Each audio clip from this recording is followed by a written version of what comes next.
ভারতের পরিবহন ব্যবস্থার অন্তর্গত জল পরিবহন, আকাশ বা বিমান পরিবহন এবং অবশ্যই আধুনিক যোগাযোগ ব্যবস্থা নিয়ে আজকে আমাদের আলোচনার বিষয় ঠিক করা হয়েছে।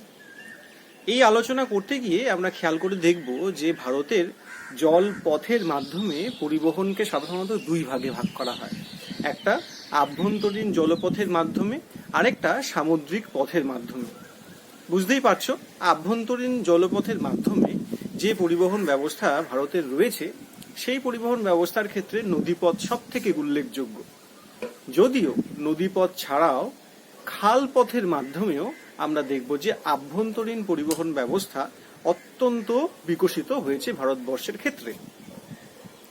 ভারতবর্ষের ক্ষেত্রে যতগুলি নদীপথ রয়েছে তার মধ্যে সব থেকে উল্লেখযোগ্য হচ্ছে গঙ্গা নদীর মাধ্যমে জল পরিবহন ব্যবস্থা।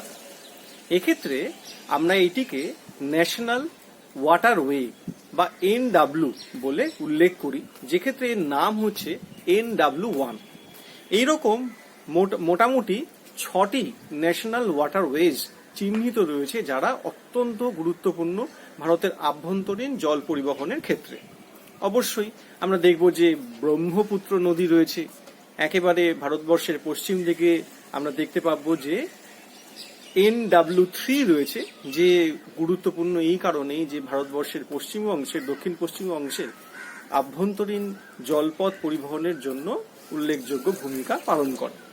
অন্যদিকে আমরা দেখতে পাবো যে NW4 আকারে রয়েছে একেবারে মছলিপট্টনমের কাছে কাকিনাড়া থেকে আরম্ভ করে পন্ডিচেরি পর্যন্ত অংশ, এন্নোর পর্যন্ত অংশ, যেখানে আমরা দেখতে পাবো যে এইখানে আভ্যন্তরীণ খালপথের মাধ্যমে পরিবহন ব্যবস্থা করা হয়েছে। এখানে কিন্তু আমরা দেখব যে গোদাবরী এবং কৃষ্ণা নদীর মধ্যবর্তী খাল এই পরিবহন ব্যবস্থায় উল্লেখযোগ্য ভূমিকা নেয়। এছাড়াও আমরা NW5 কে পেয়ে যাব, যে NW5 রয়েছে তালচেরের কাছাকাছি। তালচের থেকে আমরা দেখতে পাবো যে এটা ধামরা পর্যন্ত অংশে রয়েছে, এবং NW6 আকারে আমরা পাবো হচ্ছে বরাক নদীর অংশ, যেখানে আমরা দেখব যে আসামের পূর্ব অংশে এই জলপথ ব্যবস্থা রয়েছে। এ তো গেল আভ্যন্তরীণ জলপথ পরিবহন ব্যবস্থার কথা।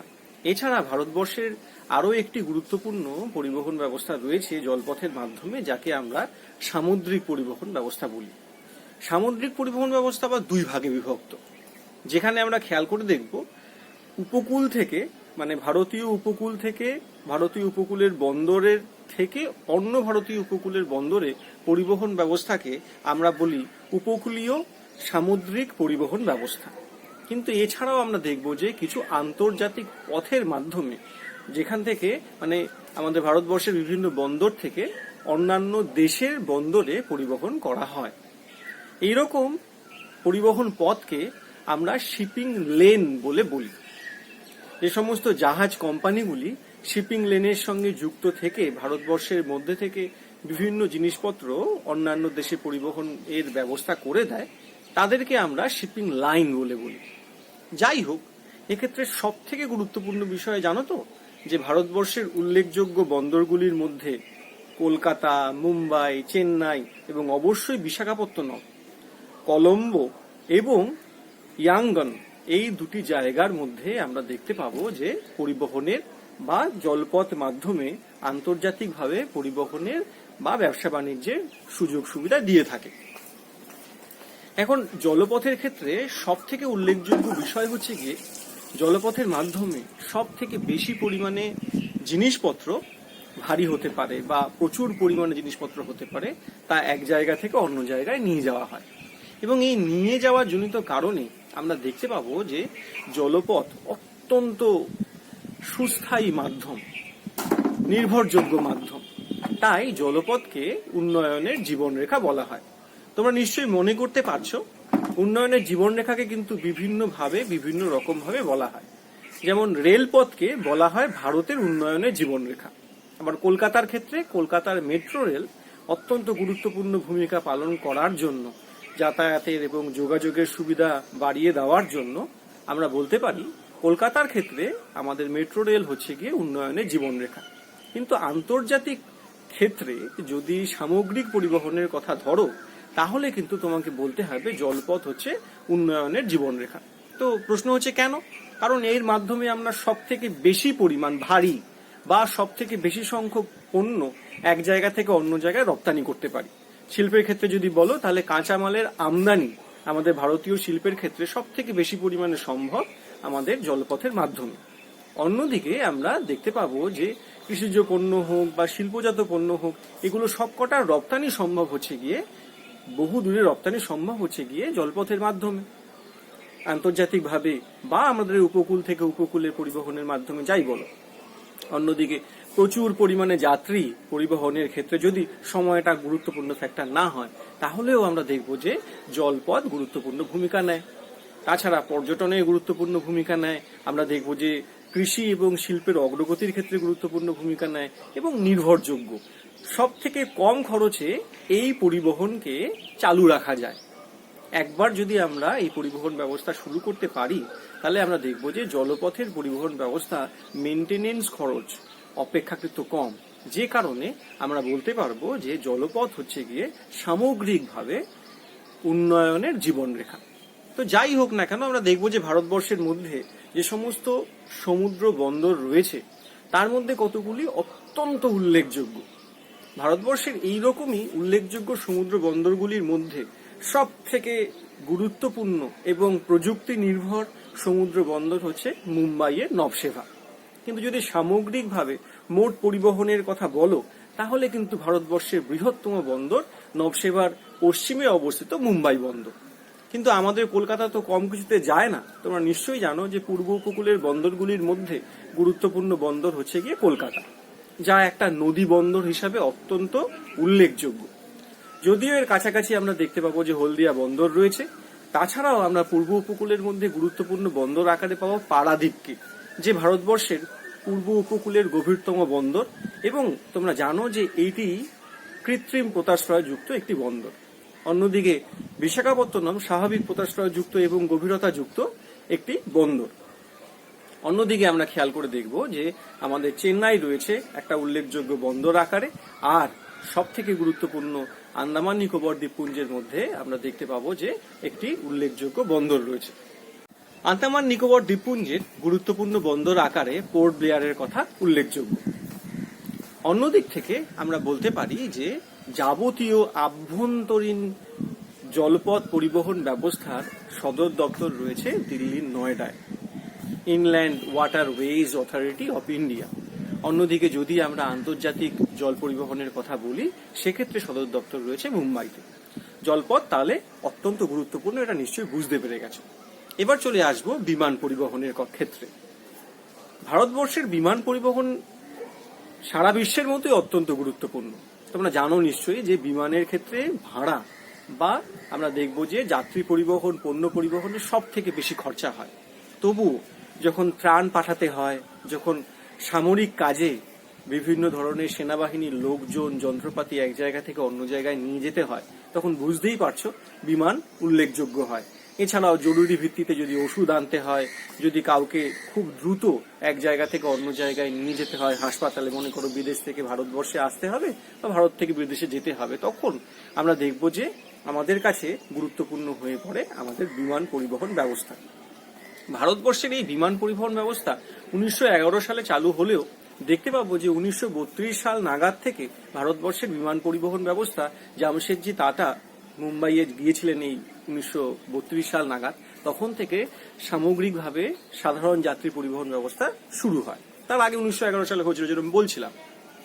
কিন্তু বিমান পরিবহনের ক্ষেত্রে আমরা খেয়াল করে দেখব যে ভারতবর্ষের বিমান পরিবহনের ক্ষেত্রে দুটি আলাদা আলাদা ভাগ রয়েছে। একটি, তোমরা জানো যে ভারত থেকে বাইরে, অর্থাৎ বিভিন্ন দেশে, বাইরের বিভিন্ন দেশে বিমান পরিবহন হয়, বিমান যোগাযোগ ব্যবস্থা, বিমান মাধ্যমে এক জায়গা থেকে অন্য জায়গায় যাওয়ার ব্যবস্থা রয়েছে, যাকে আমরা বলবো যে ইন্ডিয়ান ইন্টারন্যাশনাল এয়ারওয়েজ। সেই রকমই ইন্ডিয়ান ইন্টারন্যাশনাল এয়ারওয়েজের ক্ষেত্রে গুরুত্বপূর্ণ সংস্থার নাম হচ্ছে এয়ার ইন্ডিয়া। অন্যদিকে আমরা খেয়াল করে দেখব যে আভ্যন্তরীণ হিসাবে রয়েছে ইন্ডিয়ান এয়ারলাইন্স, অর্থাৎ ভারতবর্ষের ভেতরের বিভিন্ন জায়গার মধ্যে পরিবহনের ক্ষেত্রে। তো স্বাভাবিকভাবেই আমরা দেখব যে বর্তমানে যাবতীয় বাইরের ক্ষেত্রে হোক বা আন্তর্জাতিক ক্ষেত্রে হোক বা আভ্যন্তরীণ ক্ষেত্রে হোক, এয়ারপোর্ট অথরিটিজ অফ ইন্ডিয়া যাবতীয় দায়িত্ব সামলায়। অর্থাৎ বর্তমানে ইন্ডিয়ান এয়ারলাইন্স বা এয়ার ইন্ডিয়াকে আমরা পৃথক করতে পারবো না, এই দুটো একত্রিত অবস্থায় রয়েছে এয়ার ইন্ডিয়া আকারে। তো বিমান পরিবহনের ক্ষেত্রে আমরা খেয়াল করে দেখব যে আমাদের বিমানবন্দর গুরুত্বপূর্ণ। বিমানবন্দরগুলির মধ্যে আমরা দেখতে পাবো যে কিছু রয়েছে আন্তর্জাতিক বিমানবন্দর। এইরকম আন্তর্জাতিক বিমানবন্দরের মোট সংখ্যা 36টা তোমাদের বই অনুযায়ী, কিন্তু মোটমাট 30টা এখন কাজ করছে কার্যকারী, 6টি এখনো প্রজেক্ট আকারে রয়েছে। পরবর্তী পর্যায়ে আরো সংখ্যা বাড়তে পারে। এইরকমই আন্তর্জাতিক বিমানবন্দরগুলির মধ্যে সব থেকে গুরুত্বপূর্ণ হচ্ছে দিল্লি। তোমরা জানো দিল্লির বিমানবন্দর ইন্দিরা গান্ধী ইন্টারন্যাশনাল এয়ারপোর্ট ভারতবর্ষের সব থেকে বড় বিমানবন্দর। সেরকমই কলকাতাতেও বিমানবন্দর রয়েছে, নেতাজি সুভাষ বিমানবন্দর। সেরকম মুম্বাইতে রয়েছে, চেন্নাইতে রয়েছে হায়দ্রাবাদে রাজীব গান্ধী ইন্টারন্যাশনাল এয়ারপোর্ট আকারে। এরকম ভারতবর্ষের গুরুত্বপূর্ণ আন্তর্জাতিক বিমানবন্দরগুলি প্রধান মেট্রোপলিটন সিটিগুলো ছাড়াও আরো অন্যান্য জায়গাতে রয়েছে।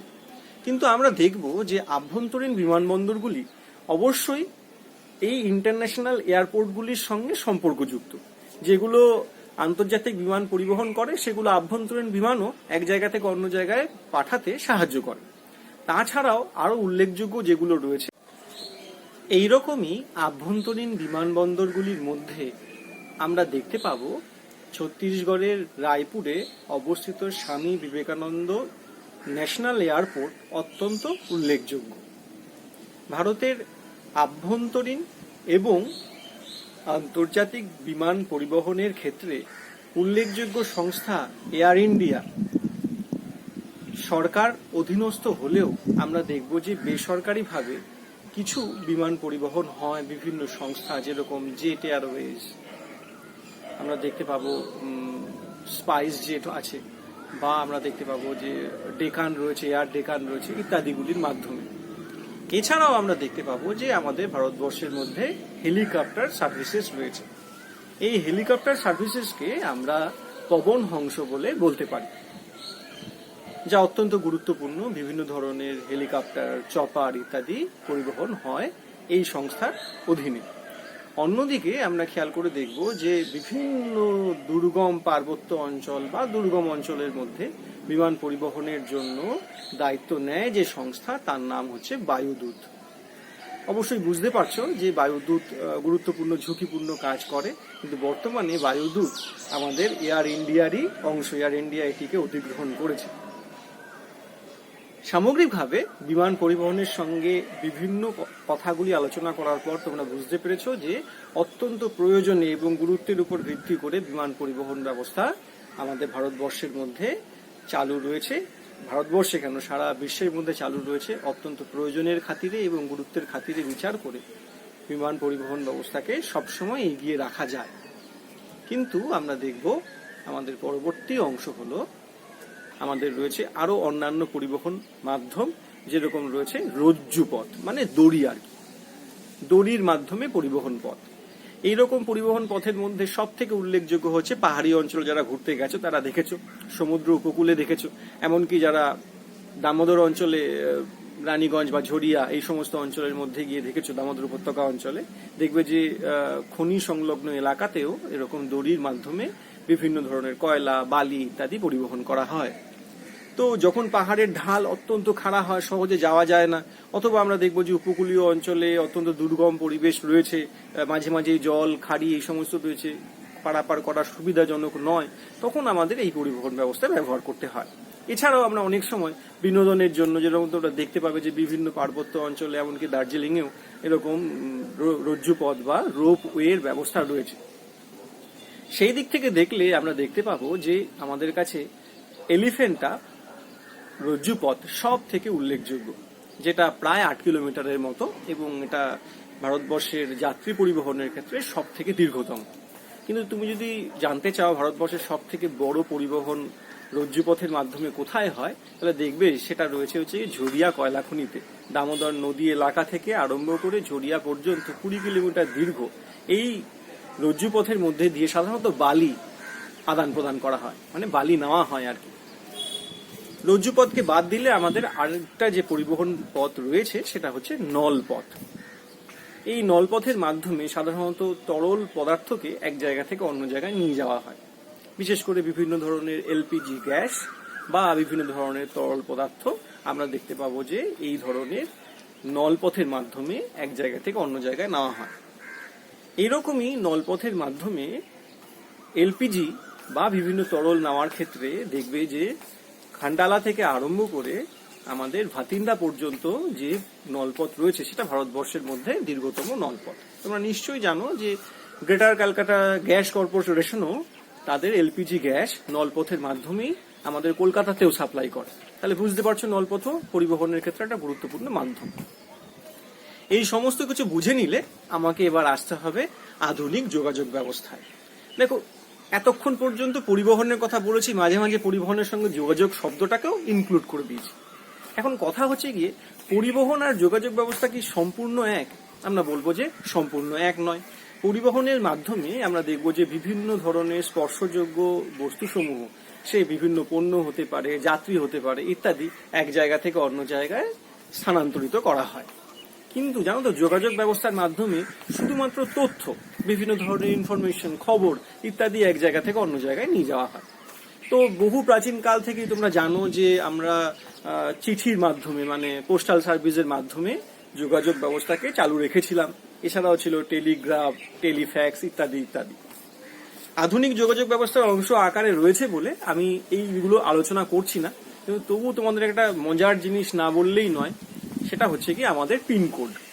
এ প্রসঙ্গে বলে রাখা ভালো যে আমাদের যে পিনকোড রয়েছে না, সেই পিনকোড কিন্তু মোটমাট 9টা আলাদা আলাদা ভাগে বিভক্ত। ইন্ডিয়ান পোস্টাল সার্ভিসেসের মধ্যে আমরা দেখব যে পিনকোড শুরু হয় 1 থেকে এবং শেষ হয় 9। এই 1 থেকে 8 পর্যন্ত যে আলাদা আলাদা নাম্বার দিয়ে শুরু হচ্ছে, সেগুলো আলাদা আলাদা অঞ্চলকে বা রাজ্যকে চিহ্নিত করে। শুধুমাত্র 9টা সেনাবাহিনীর ক্ষেত্রে প্রযোজ্য, বুঝতেই পারছো। আর ঠিক তারপরে ধরো আমাদের কলকাতার ক্ষেত্রে যদি 7,01,000 হয়, তাহলে 7টা কলকাতা বা পূর্বাঞ্চলের জন্য সীমাবদ্ধ। এরপরে যে 0টা আছে সেটা হচ্ছে গিয়ে এই পূর্বাঞ্চলের মধ্যে কোন ডিস্ট্রিক্ট বা কোন এলাকা তা বোঝানোর জন্য।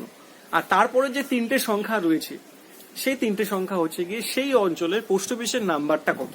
তাহলে বুঝতে পারছো যে এটা অত্যন্ত সায়েন্টিফিক পদ্ধতি। যাই হোক, আমি এই কথায় আর আসছি না। এবারে আমরা চলে যাব হচ্ছে আধুনিক যোগাযোগ ব্যবস্থা। বর্তমানে যে সমস্ত জিনিসপত্র ব্যবহার করে খুব দ্রুত যোগাযোগ সাধন করা হয় তাকে আধুনিক যোগাযোগ ব্যবস্থা বলে বলা হয়। তো এর মধ্যে আমাদের সব থেকে ব্যবহারকৃত অংশ হচ্ছে কি আমাদের চলভাস বা মোবাইল।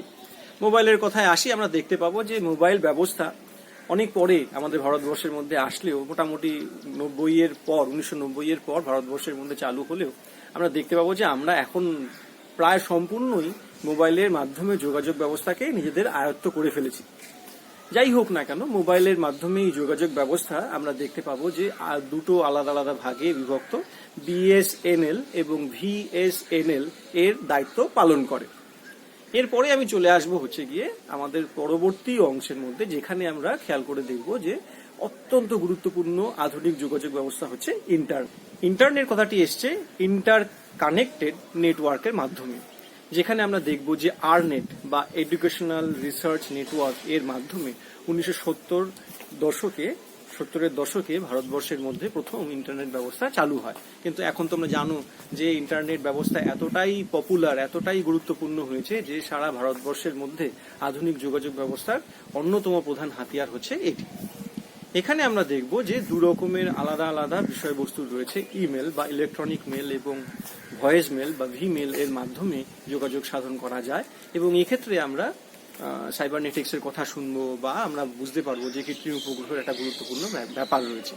তো চলো আমরা বুঝে নিই যে আধুনিক যোগাযোগ ব্যবস্থার ইন্টারনেটকে নিয়ন্ত্রণকারী অন্যতম গুরুত্বপূর্ণ অংশ সেটা হচ্ছে আমাদের কৃত্রিম উপগ্রহ।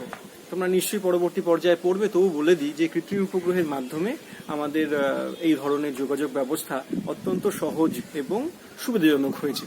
সেক্ষেত্রে তোমরা টার্মটা পড়ে বুঝবে যে ভারতবর্ষের ক্ষেত্রে ভূ সমলয় উপগ্রহ, বিভিন্ন ধরনের ভূ সমলয় উপগ্রহ রয়েছে। এইরকমই ইনস্যাট সিরিজের ভূ সমলয় উপগ্রহগুলি বিশেষ করে কার্টোস্যাট বা আরো অন্যান্য কিছু আছে, যারা আমরা দেখতে পাবো যে ভারতের টেলিকমিউনিকেশনকে অত্যন্ত সহজ করে দিয়েছে। এই গেল আমাদের সামগ্রিক অংশ। আমরা এবারে আমাদের মানচিত্র অংশের মধ্যে যাব এবং বাকি অংশগুলোকে পরপর করে বুঝে নেব।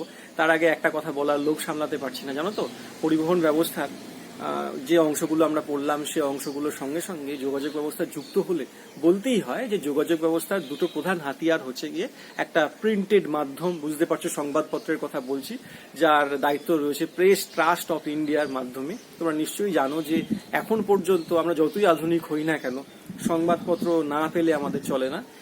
যোগাযোগের জন্য অন্যতম গুরুত্বপূর্ণ মাধ্যম হচ্ছে গিয়ে সংবাদপত্র। আর নিশ্চয়ই বুঝতে পারছো যে গণ পরিবহনের ক্ষেত্রে সংবাদপত্র যদি গুরুত্বপূর্ণ হয়, তাহলে টেলিভিশন হচ্ছে গিয়ে আরো গুরুত্বপূর্ণ একটা মাধ্যম। তোমরা নিশ্চয়ই টেলিভিশনের খবরের মাধ্যমে বিভিন্ন যোগাযোগ করতে পারো, খবর নিতে পারো বা বিভিন্ন জিনিসপত্র জানতে পারো। সুতরাং আমরা দেখতে পাবো যে প্রসার ভারতী এই কাজটা করে, বুঝলে তো। প্রসার ভারতী ভারতের রেডিও এবং টিভি এই দুটোরই গুরুত্বপূর্ণ ভূমিকা নিয়েছে 1990 এর পরবর্তী পর্যায় থেকে। কিন্তু তার আগে আমরা দেখতে পাবো যে আকাশবাণী ছিল গুরুত্বপূর্ণ বেতারের ক্ষেত্রে। তো যাই হোক, এরা সামগ্রিকভাবে গুরুত্বপূর্ণ ভূমিকা নেয়। আর বর্তমানে নেই যেটা হচ্ছে গিয়ে টেলিগ্রাফ, বর্তমানে নেই। 2013 পর এটা বন্ধ হয়ে গেছে, কিন্তু টেলিফ্যাক্স আছে, ফ্যাক্সিমিলি কথা থেকে এসছে। বর্তমানে আমরা এরকম টেলিফ্যাক্সের মাধ্যমে বিভিন্ন জিনিসপত্র বলতে পারো হচ্ছে গিয়ে লেখা চিঠি, বিভিন্ন মানচিত্র ইত্যাদি এক জায়গা থেকে অন্য জায়গায় পাঠাতে পারো। তাহলে ভালো করে পড়ো। এখান থেকে যে প্রশ্নগুলো আসবে তোমরা জেনেই গেছো।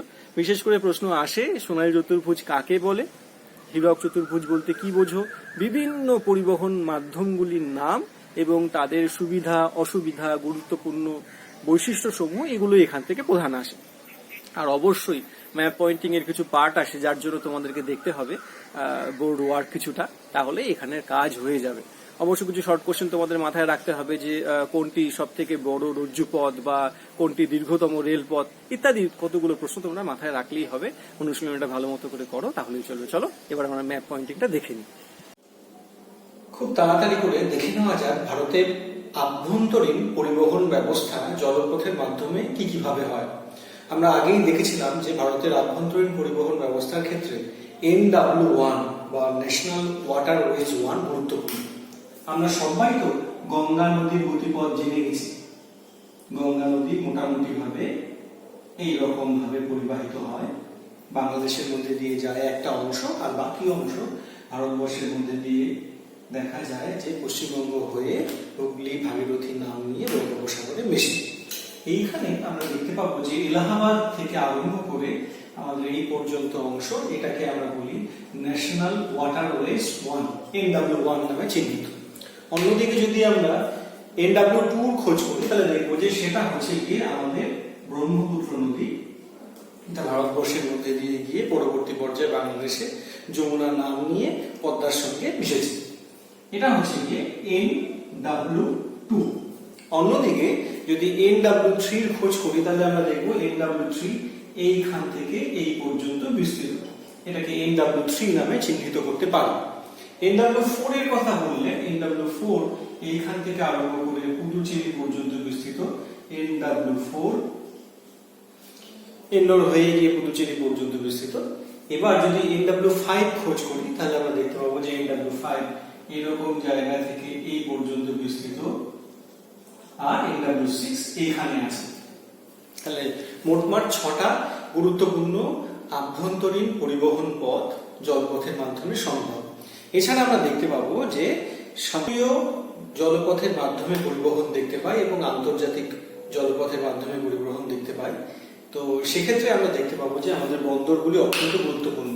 সব থেকে উল্লেখযোগ্য বন্দর এইখানে রয়েছে, এটাকে মুম্বাই বন্দর বলি। ঠিক এর পাশে একটু ভেতর দিকে এখানে রয়েছে হচ্ছে গিয়ে ভারতের আধুনিকতম বন্দর, যাকে আমরা নবসেবা বলে চিহ্নিত করতে পারি। নিশ্চয়ই বুঝতে পারছো এই জায়গাটা, এটা হচ্ছে গিয়ে আমাদের বিশাখাপত্তনম।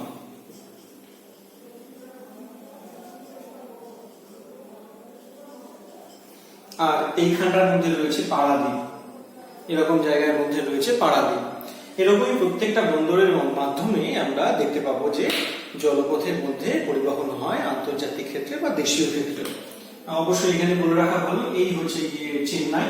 তাহলে এই সমস্ত পরিবহন পথের মাধ্যমে আমরা দেখতে পাবো যে পরিবহন হয়।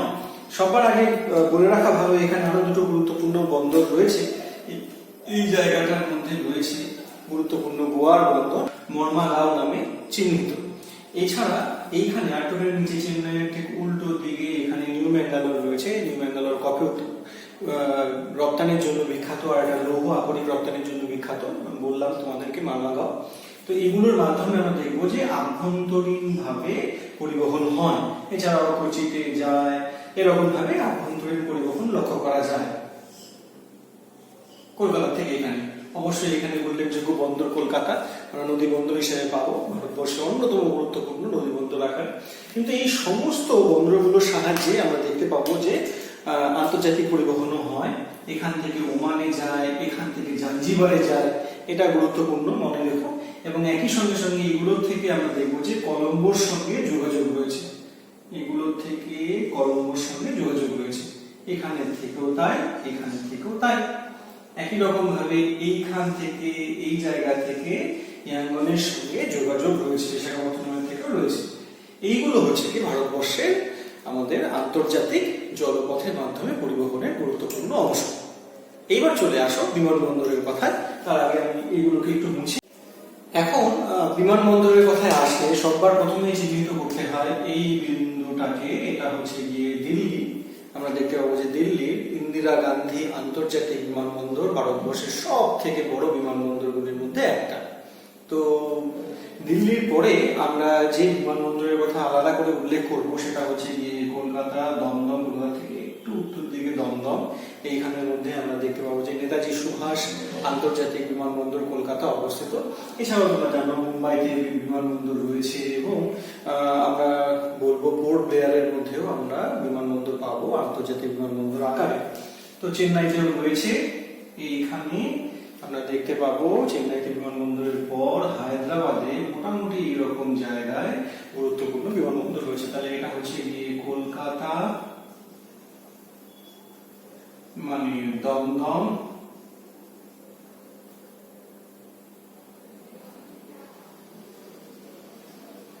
এটা দিল্লি, মুম্বাই, চেন্নাই, হায়দ্রাবাদ। এছাড়াও আরো অন্যান্য জায়গাতে রয়েছে, বেঙ্গালুরুতে রয়েছে, অন্যান্য জায়গায় রয়েছে, আমি সে কথা আসছি না। এবারে চলে আসো অন্যতম গুরুত্বপূর্ণ বন্দর আকারে তোমাদেরকে বারবার করে বলেছিলাম। মোটামুটি ধরে নাও এই জায়গাতে আমরা পাবো একটা আভ্যন্তরীণ বিমানবন্দর বা জাতীয় বিমানবন্দর, আন্তর্জাতিক নয়। সেটা হচ্ছে স্বামী বিবেকানন্দ জাতীয় বিমানবন্দর, রায়পুর, ছত্তিশগড় রায়পুরের মধ্যে অবস্থান করছে এটা। তাহলে আমরা দেখতে পাবো রায়পুর এখানে রয়েছে। এই জায়গাটা আসলে হচ্ছে স্বামী বিবেকানন্দ জাতীয় বিমানবন্দর। তাহলে বুঝতেই পারছো এগুলো আমাদের কাছে গুরুত্বপূর্ণ, সব থেকে বড়, এবং আমরা দেখতে পাবো বেশি পরিমাণে যাত্রী পরিবহন করে। এই আকারে এটা গুরুত্বপূর্ণ। কলকাতা পূর্ব ভারতের ক্ষেত্রে গুরুত্বপূর্ণ, মুম্বাই পশ্চিম ভারতের ক্ষেত্রে গুরুত্বপূর্ণ, চেন্নাই দক্ষিণ ভারতের ক্ষেত্রে গুরুত্বপূর্ণ, এবং হায়দ্রাবাদ আমরা দেখতে পাবো যে এখানে আছে, সেটা আবার দক্ষিণ ভারতের ক্ষেত্রেও গুরুত্বপূর্ণ, অন্যতম গুরুত্বপূর্ণ। আর রায়পুর আমরা দেখতে পাবো আমাদের আলাদা করে চিহ্নিত করতে হবে। এগুলো ভালো করে অভ্যাস করো, তাহলে তোমাদের সুবিধে হবে। ঠিক আছে, মন দিয়ে পড়াশোনা করো।